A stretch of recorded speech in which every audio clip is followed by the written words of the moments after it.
Napoléon est dans la situation d'un chef, si vous me permettez l'expression d'aujourd'hui, populiste, qui a un rapport direct avec le peuple, sans intermédiaire. Avait-il une vision de l'Europe ? Honnêtement, il avait une vision d'une domination de la France, mais plus encore de lui-même, sur l'Europe. Je m'appelle Antoine Chaumette, chasseur à cheval et capitaine de la vieille garde impériale de Napoléon. Déjà 1 mois que l'armée française a été taillée en pièces à Waterloo. J'ai été 15 ans aux côtés de mon empereur à chevaucher les plaines d'Europe, de Marengo à cette funeste campagne de Belgique. Voici l'histoire extraordinaire et exceptionnelle de Napoléon Bonaparte. Puissent ses mémoires être lues plus tard par les historiens. Pour mieux appréhender cette période pendant laquelle Napoléon dominait l'Europe, j'ai étudié à la Fondation Napoléon les différents journaux inédits comme celui du capitaine Chaumette. Plus de 1000 mémorialistes, comme lui, ont décrit cette période stupéfiante de l'histoire. L'Europe a été française de 1800 à 1814, due à la seule volonté d'un homme hors du commun, Napoléon.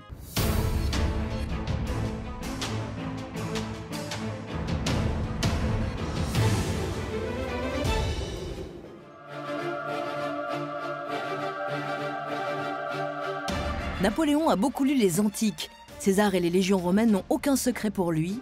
Napoléon rêve d'un empire. Ses modèles seront César et Charlemagne. Il ne faut jamais oublier que l'époque dans laquelle on se situe a comme principale référence l'Antiquité. Ces hommes n'imitent pas les antiques, ils se considèrent comme des antiques. Lorsque Napoléon dit « je suis le successeur de Charlemagne », c'est-à-dire qu'il annonce qu'il reprend l'empire de Charlemagne en main et il se réfère sans cesse à lui. On a des arrêts du Conseil d'État qui se réfèrent à l'empire de Charlemagne pour justifier des annexions. Tous sont sous le pouvoir de l'empereur. Religieux, civils, militaires, administrateurs, architectes, Napoléon domine son monde. S'agit-il d'une folie démesurée? Le système hégémonique de Napoléon est simple. Pour contrôler l'Europe, il crée des alliances et détrône des monarques, les remplaçant par ses frères, ses sœurs et quelques fidèles maréchaux. D'abord, il y a le système des Napoléonides, c'est-à-dire de ses frères qui placent sur des trônes. Bon, ça c'est le premier rang. Il y a Joseph qui est en Espagne, Louis qui est en Hollande, Jérôme qui est roi de Westphalie, Berthier, prince souverain de Neuchâtel. Et il y a Murat qui a épousé Caroline, la sœur de Napoléon, et il est évident que la nomination de Murat comme souverain à Naples est due entièrement au fait qu'il est le beau-frère de l'empereur. Napoléon a toutes les cartes en main pour réussir son pari européen. Il dissémine les idées de la Révolution et installe son code civil. Sa famille règne sur les pays conquis, il est adoubé bon an mal an par le pape, il n'a connu jusqu'à présent aucune défaite militaire.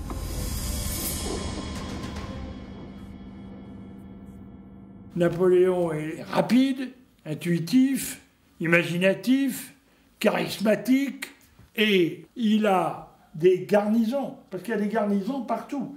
Il y a des implantations militaires en Italie, en Autriche, dans la Confédération du Rhin, en Prusse. Bon, ça n'a pas cessé pendant tout l'Empire. Il y a des coalitions contre lui, des monarchies que la Révolution a ulcérées et que ce jeune soldat brillant inquiète.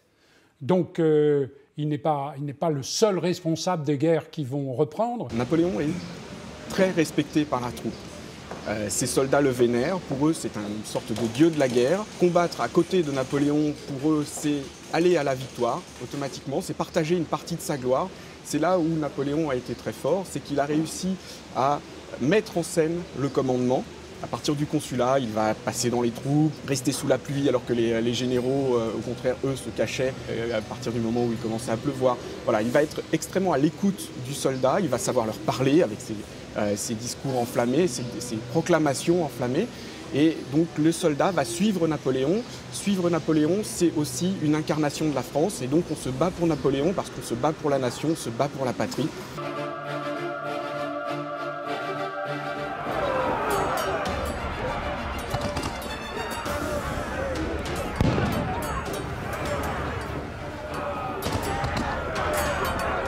Ce qui fait en dehors du génie propre stratégique de Napoléon, la puissance des armées napoléoniennes, c'est qu'elles ont fusionné l'expérience des officiers de l'Ancien Régime, ceux qui ne sont pas partis dans l'immigration, et puis la fougue, la détermination des hommes qui se sont engagés dans l'armée autour de la Révolution française et de ses idées. Et c'est cet amalgame qui va faire la puissance de ces armées, au moins pendant toute une période.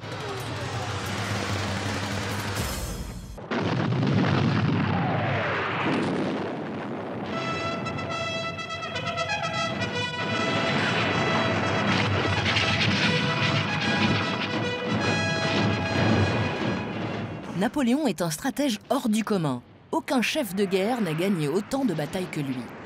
Austerlitz, c'est une grande victoire, et donc le nombre de morts est très restreint. Les pertes françaises s'élèvent à peu près à 2% de l'effectif. On est à 72 000 hommes réunis sur le champ de bataille. Au soir de la bataille, il n'y a que 1500 morts. De l'autre côté, Russes et Autrichiens perdent 30 000 hommes sur un effectif approximatif de 80 000 hommes.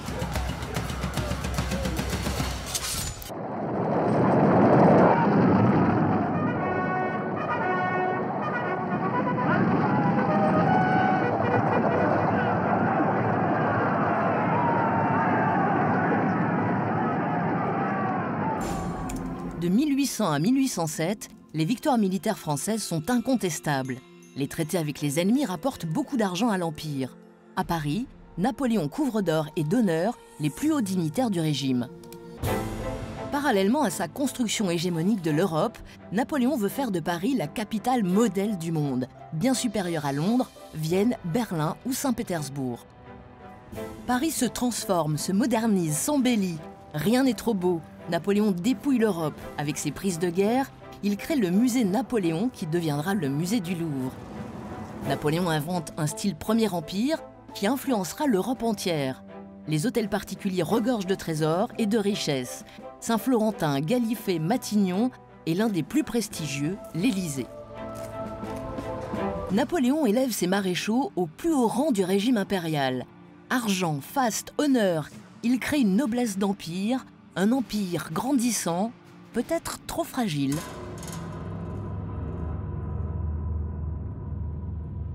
On dit beaucoup que Bonaparte prend le pouvoir par la guerre et le perd par la guerre. La guerre est certainement une réalité qui est centrale à la construction consulaire et impériale, ça ne fait pas de doute.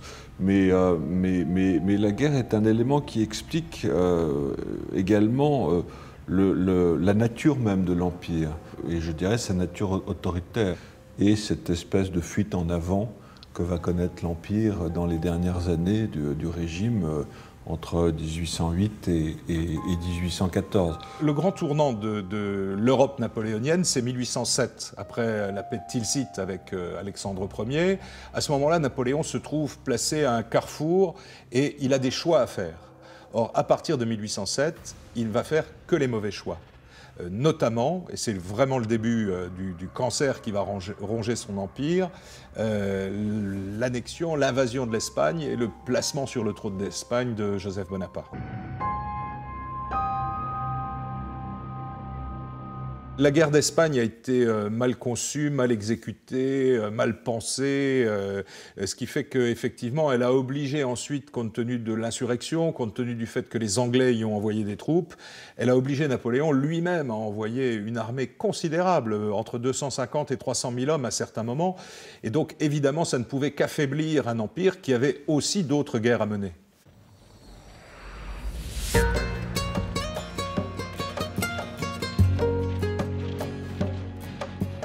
La guerre d'Espagne est l'autre grande catastrophe puisque des régiments entiers vont être engagés. Près de 250 000 à 300 000 hommes vont disparaître dans la péninsule ibérique, victimes des combats et des guerrieros.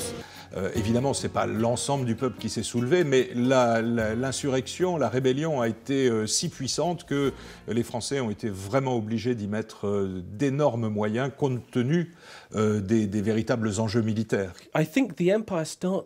Je pense que l'Empire s'effrite à partir de la campagne de Russie.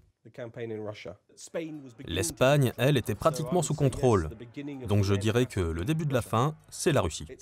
C'est le moment précis, avec la Russie et les complications en Espagne, qui font que l'Empire commence à se fragiliser.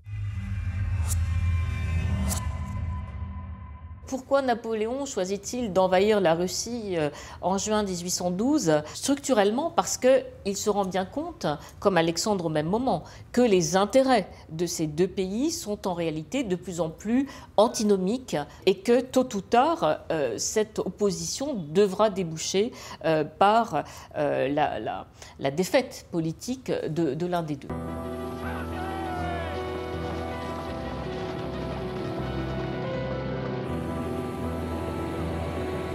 La retraite de Russie, la campagne de Russie est une catastrophe.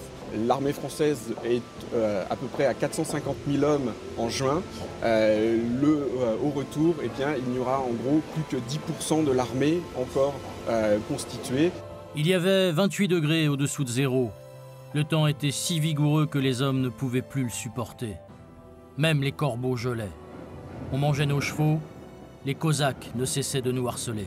Napoléon dit qu'il s'agit de mener une guerre courte pour finalement en finir avec la Russie pour se retourner contre l'Angleterre. À partir de 1812 et de 1813, disons que la haute hiérarchie, les maréchaux, commencent à trouver que ça suffit.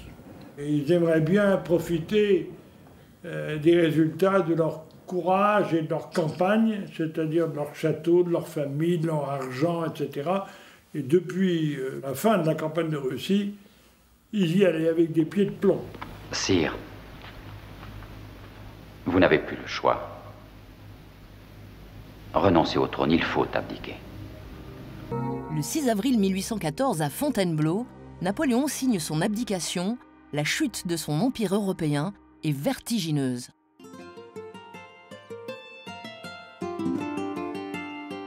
Les monarques européens se sont enfin débarrassés pour un temps de Napoléon, exilé en Méditerranée sur un confetti rocheux, l'île d'Elbe.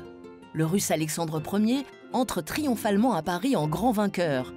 La France est occupée par les ennemis. Nos maréchaux, Berthier, Ney, Soult, se traitent de marmons, ont prêté serment à ce gros cochon de Louis XVIII. Nous, les soldats, sommes les dindons de la farce, réduits à être payés une demi-solde. Nous regrettons notre empereur. Anglais, Autrichiens, Prussiens, Français, Russes, tout le monde souhaite la paix après 20 ans de guerre. Alexandre Ier a depuis le début des guerres napoléoniennes cette volonté de fraternité définitive entre les peuples chrétiens européens. Le tsar de Russie veut créer une Sainte Alliance. La Sainte Alliance porte déjà en elle le germe d'une Ligue des Nations européennes telle qu'elle sera constituée en 1918-19 avec le projet de Société des Nations, de Ligue des Nations européennes, et ensuite tel qu'on le verra bien sûr après la Deuxième Guerre mondiale. Napoléon a fait de la France une grande puissance par la guerre. Talleyrand réussira la même chose par la ruse et l'habileté politique. Au Congrès de Vienne, il redonnera à la France son rang de grande puissance qu'elle détient toujours aujourd'hui.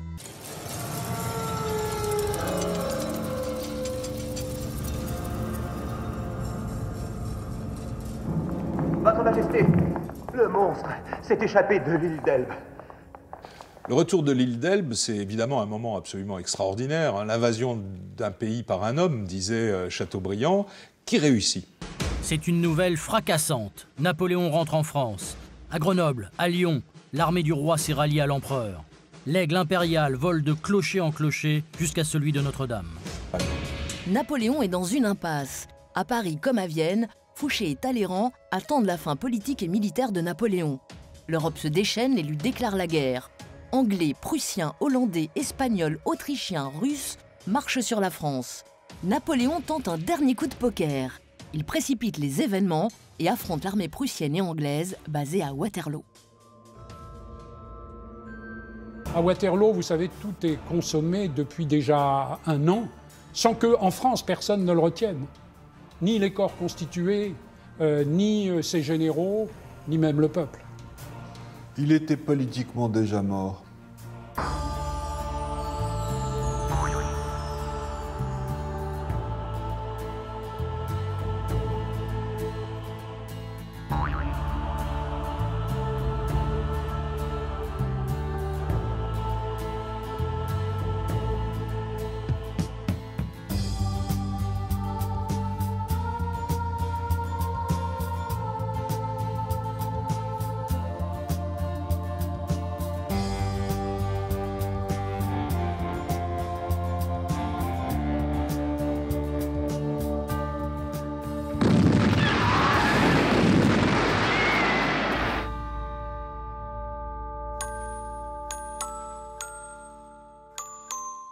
C'est une défaite, certes, mais les Français se sont montrés d'un courage extraordinaire, et c'est toute la légende du dernier carré, toute la légende du merde de Cambronne, lâché, comme dirait Victor Hugo, à l'ancienne Europe des monarchies. Le merde de Cambronne, sous la plume de Victor Hugo, devient le merde de la République, le merde des droits des peuples à disposer d'eux-mêmes, lancé et craché à la figure des anciennes monarchies européennes. C'est un merde quasiment victorieux, au cœur même de la défaite militaire de Waterloo.